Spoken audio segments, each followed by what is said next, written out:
Assalamualaikum warahmatullahi wabarakatuh. Anda rindu mendengarkan kajian-kajian dari ustadz-ustadz kita dari Aceh? Kunjungi channel YouTube Maulizul Akbar NAD. Subscribe, like, share, komen.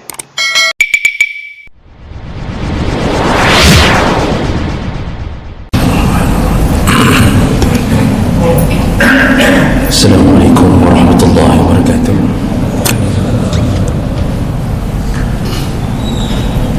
Alhamdulillahirabbil alamin. Wa bi ni'matihi tatimmu as-salihat. Asyhadu an la ilaha illallah wahdahu la syarika lah. Wa asyhadu anna Muhammadan 'abduhu wa rasuluhul karim. Allahumma shalli wa sallim ala nabiyyina wa sayyidina Muhammadin wa ala alihi wa ashabihi ajma'in. Amma ba'd. Rabbi shrah li sadri wa yassir li amri wahlul 'uqdatam min lisani yafqahu qawli. Segala puji bagi Allah, kemudian salawat dan salam kepada Rasulullah, pada keluarga dan seluruh sahabat-sahabatnya.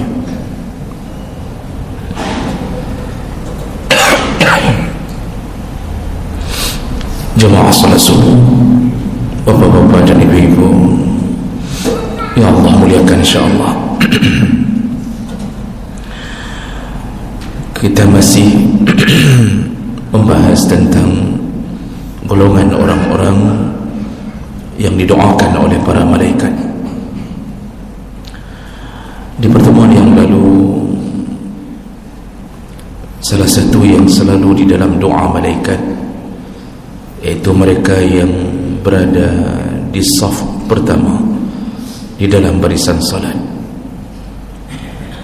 Ini kemuliaan mereka yang berlomba untuk mendapatkan saf pertama. Kita lanjut. Berikutnya, doa para malaikat dilantunkan kepada orang-orang yang berada di saf sebelah kanan, di depan saf sebelah kanan, mendapatkan salah satu fadilah. Mereka mendapatkan doa para malaikat berdasarkan hadis Nabi dari Aisyah radhiyallahu anha.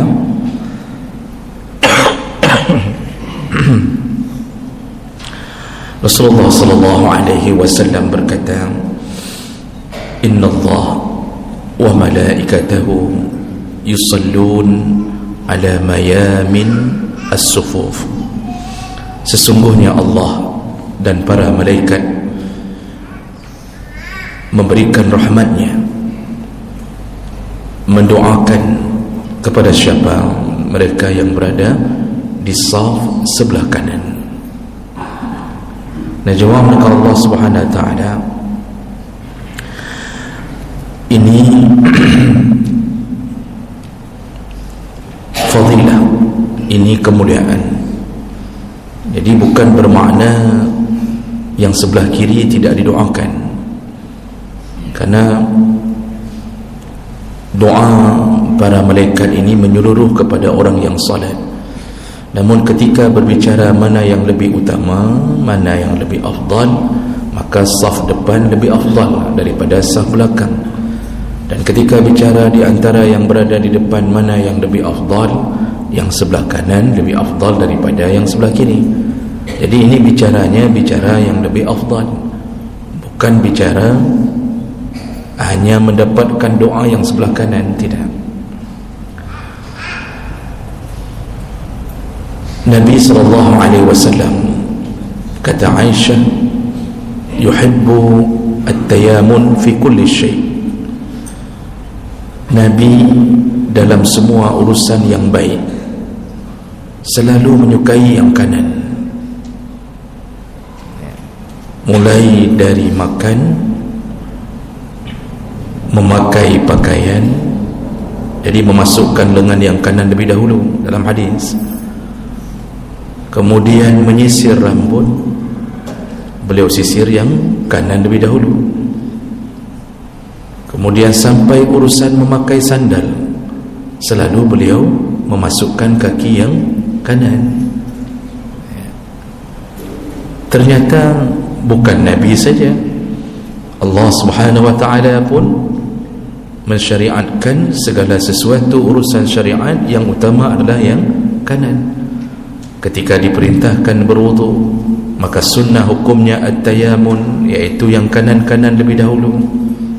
Sampai ke akhirat, di akhirat pun semua orang yang ahli surga, calon penduduk surga, itu diberi tempat sebelah kanan, disebut dengan ashabul yamin. Sedangkan penduduk neraka disebut dengan ashabus shimal. Jadi mulai dari dunia sampai akhirat, yang kanan itu punya kelebihan. Wallahu a'lam, kita tidak tahu hikmahnya apa. Kenapa yang kanan? Karena kalau kita bilang tangan kiri jelek, itu pun salah.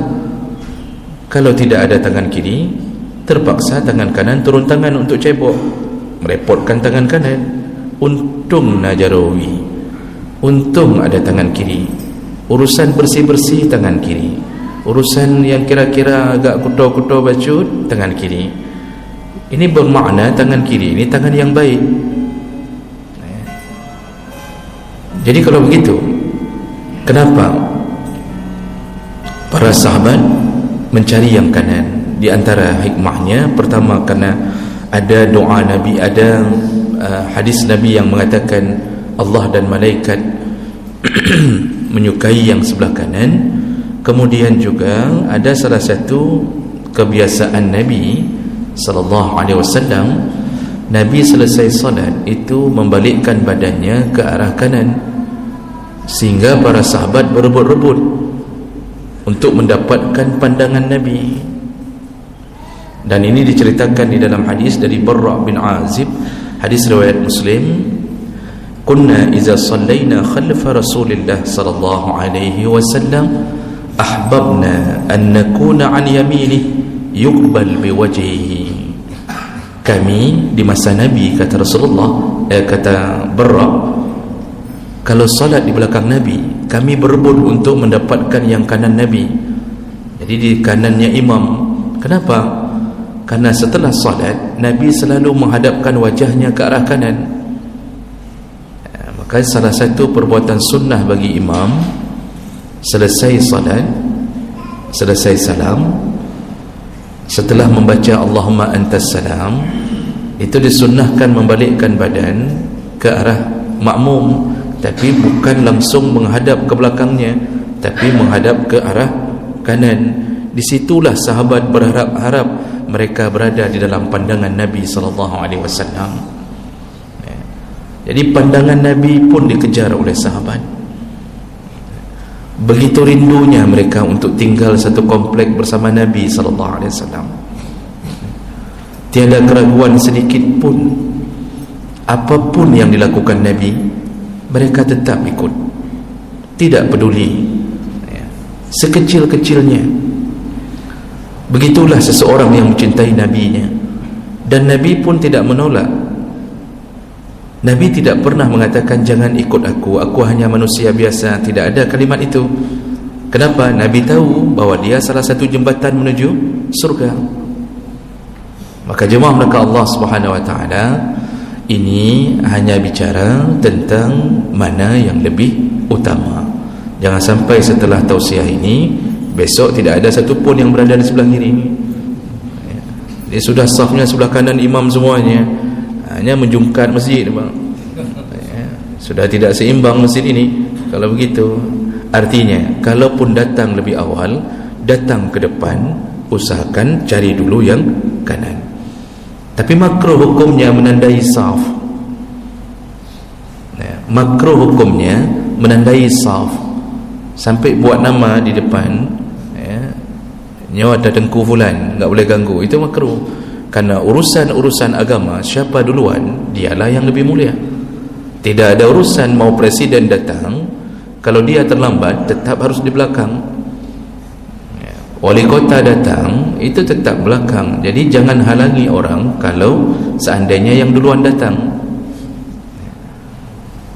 kecuali yang diberikan tempat di depan itu orang yang berhubungan dengan menggantikan imam, berhubungan dengan seorang yang akan melakukan iqamah.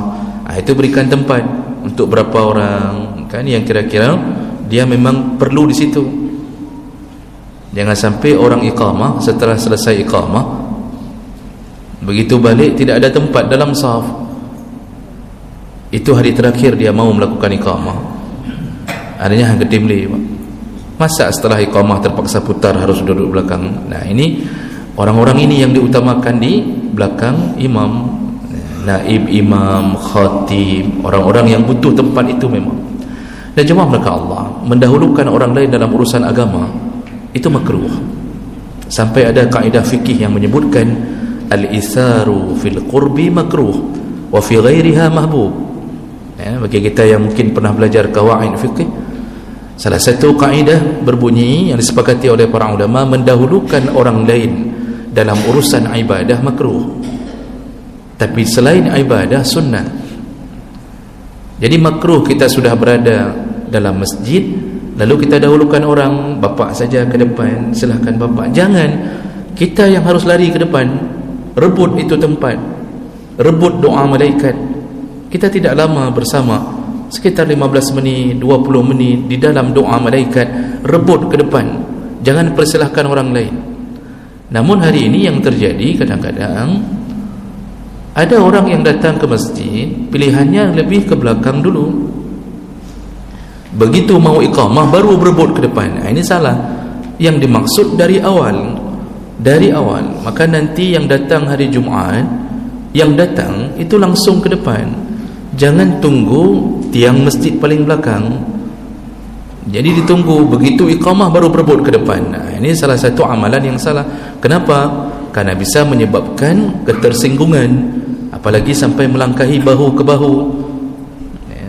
Makruh hukumnya di hari Jumaat melangkahi bahu-bahu yang berdempetan untuk mendapatkan ke depan, makruh.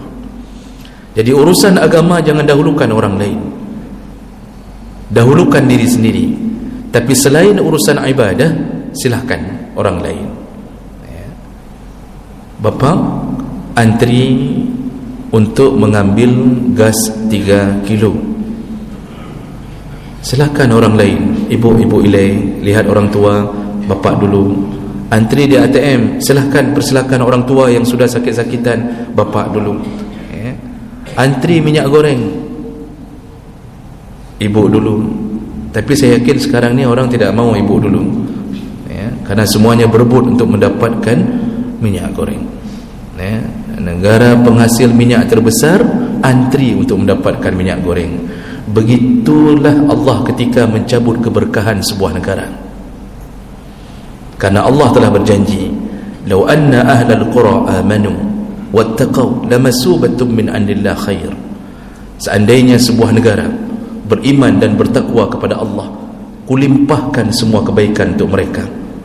Maka negeri Sabah yang penuh dengan ketakwaan di bawah Ratu Balqis, disebutkan dalam surat As-Sabah, untuk panen buah-buahan tidak perlu memetik, cukup membawa keranjang, letakkan di atas kepala, jalan di bawah kebun, berjatuhan buah ke dalam keranjang. Ranumnya panen tanpa lelah sedikit pun. Takwa. Negara ini dicabut keberkahannya. Kenapa? Terlalu banyak munafik. Dan kita tidak berani mencegah munafik. Penghinaan terhadap agama, pelecehan terhadap agama, ulama diam. Ulama diam. Kalau ulama sudah diam, maka syaitanlah yang paling banyak kebahagiaannya. Jemaah mereka Allah. Jadi kita kembali bahawa itu kemuliaan orang-orang yang berada di saf sebelah kanan. Kemudian berikutnya, orang-orang berikutnya yaitu orang-orang yang senantiasa menyambung-nyambung saf. Itu juga di dalam doa para malaikat. Berdasarkan hadis Nabi sallallahu alaihi wasallam dari Aisyah radhiyallahu anha, hadis riwayat Ahmad, Ibnu Majah, Ibnu Hibban dengan derajat yang sahih. Rasulullah berkata, "Innallaha wa malaikatahu yusalluna 'alal ladzina yasiluna as-sufuf." Sesungguhnya Allah dan malaikat mendoakan, merahmati orang-orang yang selalu menyambung-nyambung saf. Apa maksud menyambung-nyambung saf? Ketika dia datang, dia penuhi saf, dia penuhi saf. Jadi hatinya merasa tidak nyaman kecuali dia memenuhi saf-saf yang kosong. Makanya tugas imam sebelum melakukan takbiratul ihram, dia mengatur saf para jamaah. Kalau kita urut, Bapak Ibu yang Allah muliakan, dalam salat jamaah, kalau kita urut dalam fikih, ketika iqamah berbunyi, itu tidak disunnahkan untuk segera bangun. Jumhur ulama mengatakan yang lebih baik bangun di akhir iqamah. Maka kalau kita buka kitab fikih, disebutkan dalam kitab 4 mazhab, Imam Hanafi menyukai ketika iqamah kita bangunnya pada kalimah hayya 'alal falah. Imam Malik memberi pilihan, boleh awal, boleh setengah, boleh akhir, namun di akhir lebih disukai. Imam Syafi'i bahkan mengatakan paling bagus bangun iaitu ketika sudah selesai kalimat iqamah. Jadi sudah iqamah sudah selesai baru bangun. Imam Hanbali menyatakan paling bagus bangun ketika kalimah qad qamatis shalah. Nah, setelah bangun lalu bereskan saf. Jadi bereskan saf itu bukan sebelum iqamah. Siapa yang membereskan? Imam. Imam balikkan badan ke belakang lalu mengatakan sawu wa'tadilu. Tugas imam, tugas imam lihat kanan kiri. Setelah beres, nah disitulah malaikat mendoakan orang-orang yang mengatur saf dengan baik. Jadi dia tidak anggap remeh, karena Rasulullah sallallahu alaihi wasallam menyebutkan rapat dan rapikan saf, jangan sampai masuk syaitan yang menjelma menjadi seekor anak kambing hitam. Jadi ini bukan bapak kambing, anak kambing. Anak kambing kan sebesar kucing. Anak kambing sebesar kucing. Jadi jangan ada ruang saf yang kira-kira bisa masuk anak kambing di situ. Dan itu jelmaan syaitan. Apa yang dia akan lakukan? Dia akan porak-porandakan semua hati orang-orang yang sedang salat. Di situ dia punya kesempatan untuk datang menggoda. Lalu dia menyebutkan di dalam hati kita waswasah. Dalam hadis Nabi dia akan mengatakan, Nabi yang mengatakannya, dia akan berbisik di dalam hati kita, zakir kaza, ingat ini, ingat itu. Makanya kita yang enggak ada rencana ingat apapun, begitu salat tiba-tiba muncul memori-memori dari tahun 1970-an muncul ke dalam kepala kita. Teringat acara gelanggang ke gelanggang, aneka ria safari. Bagi yang lahir-lahir yang sudah rambut putih tentu tahu acara-acara itu. Sebelum adanya RCT itu teringat semuanya. Teringat pengalaman menikah dengan isteri pertama, ribut terus-terusan. Alhamdulillah sudah ada isteri kedua, ributnya mulai berkurang. Hanya di awal bulan saja. Tapi itu terbawa semuanya, terbawa memori itu. Siapa yang membawanya? Syaitan. Kenapa? Syaitan kita beri kesempatan. Akibat apa? Kita ruangkan saf. Makanya salah satu yang harus kita jaga adalah saf-saf dalam salat. Sampai Rasulullah menegur orang yang tidak bagus safnya. Kata Rasulullah, la takhtalifu fatakhtafu qulubakum. Jangan mereng saf, jangan porak-porandakan saf, karena itu akan menyebabkan hati kalian porak-poranda. Rupanya salah satu yang bisa mengikat hati kita sesama adalah saf. Orang yang tidak bagus persatuannya dengan sesamanya karena juga urusan saf. Renggang saf, renggang hati. Rupanya di sini koneksinya, renggang saf, renggang hati. Bagus saf, terikat hati. Muncul kasih sayang di antara sesama orang salat.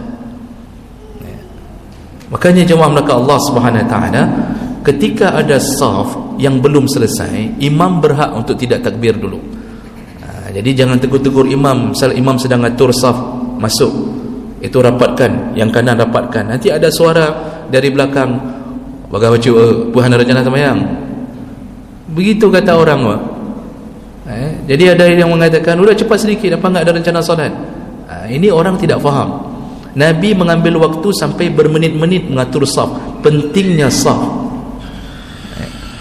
Jadi jemaah mereka Allah Subhanahu wa taala, kalau kita datang belakangan masbuk, selama masih ada saf kanan kosong, saf kiri kosong, kalau dalam pandangan jumhur ulama makruh hukumnya berdiri di belakang sendiri. Kalau dalam mazhab Hambali langsung batal, tidak sah solatnya. Makruh hukumnya berdiri di belakang, artinya tidak akan dapat pahala jamaah sempurna. Dia dibenci Allah. Kanan kosong, kiri kosong, lalu kita buat saf sendiri, kita berdiri sendiri di belakang.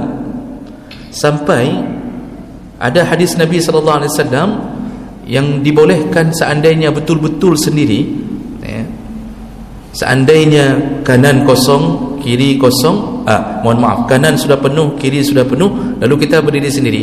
Ada riwayat yang menyebutkan disuruh tarik orang satu ke belakang, sampai begitu, untuk menghindari saf berdiri sendiri. Namun kalau seandainya darurat, memang tidak ada tempat lain, artinya amalan itu tidak perlu dilakukan, artinya tidak dianjurkan juga. Sampai begitu baru boleh berdiri di belakang sendiri. Atau kita langsung berdiri dengan keyakinan kanan akan segera penuh. Kita lihat dari pintu sana orang akan masuk, dari pintu sana orang akan masuk, kita sudah berada di tengah, baru boleh berdiri dengan keyakinan di sana akan diisi, di sana akan diisi. Tapi kalau kita masbuk model rakaat terakhir, tidak ada orang, tidak boleh berdiri di belakang sendiri. Itu akan menghilangkan pahala jamaah. Nah, jamaah mereka Allah, lalu seandainya ada saf kosong, seseorang batal di antara kita dalam salat, ini yang batal itu harus keluar dari salat. Jadi jangan pura-pura tidak batal. Ada orang yang kadang-kadang kentut, karena takut ketahuan siapa yang kentut, dia enggak berani keluar, pura-pura salat. Ini orang melakukan dua dosa. Pertama, salatnya, pertama dia pura-pura salat di tengah-tengah saf. Yang kedua, dia telah mengganggu jamaah muslimin dengan kentutnya. Jadi kalau mau kentut, keluar dulu baru kentut. Jangan kentut dulu baru keluar. Dia keluar, kentutnya tidak keluar, kan cukup menyakitkan. Sakit perut, keluar saja, keluar. Nah, yang kosong saf itu, yang belakang itu disuruh segera isi. Lebih utama yang belakang mengisi ke depan daripada yang kanan atau kiri mengisi ke samping. Karena kalau diisi dari samping, tetap ada yang kosong nanti ke sana. Isi saja. Bagaimana cara isinya? Yang jangan bergerak berturut-turut sebanyak 3 kali. Maka diatur dalam kitab-kitab. Diatur dalam kitab. Cara bergerak, langkahkan kaki pertama sekali. Jadi satu kaki kiri, satu kaki kanan, kedua kaki kiri. Itu sudah 2 pergerakan. Itu sudah 2 kali bergerak, Pak. Cukup berhenti dulu. Ukuran berhenti bagaimana? Dalam kitab disebutkan qadra ruknin, sekira-kira melakukan 1 rukun qauli. Satu rukun fi'li. Jadi seperti kita rukuk berapa menit, rukuk berapa detik butuh waktu? Setengah menit berdiri di situ. Setelah itu baru langkahkan lagi kaki.